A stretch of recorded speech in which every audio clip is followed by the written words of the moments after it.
En attendant, nous allons rejoindre Caroline Fourest, journaliste et essayiste. Bonjour, merci d'être en direct sur iTélé. Vous connaissez bien la Femen, Inna Shevchenko. Elle se trouvait dans le centre culturel au moment de l'attaque, au moment de cette première fusillade. Vous lui avez d'ailleurs consacré un livre. Avez-vous pu la joindre depuis? Que vous a-t-elle raconté, si c'est le cas? J'ai joint surtout Françoise Imré. J'ai aussi des nouvelles évidemment d'Ina.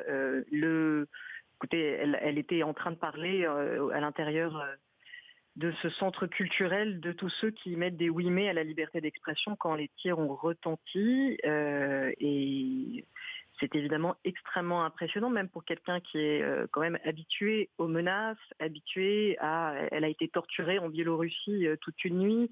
Elle a plusieurs fois vraiment été proche d'être agressée de façon très grave. Donc elle a quand même une certaine habitude, mais même quand on a une certaine habitude, c'est évidemment très impressionnant. Vous êtes également en lien avec l'ambassadeur de France au Danemark. Que vous a-t-il dit? Lui aussi était donc sur place au moment de cette attaque. Oui, enfin, ils sont restés très très tard hier soir avec la police pour débriefer, pour chacun témoigner.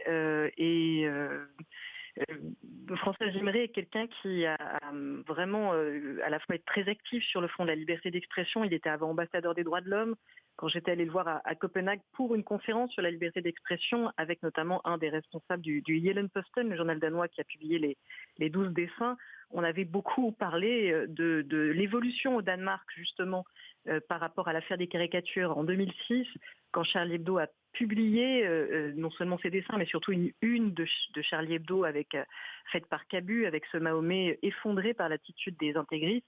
C'était à la fois une couverture antiraciste et laïque, et aussi un acte de solidarité avec les Danois.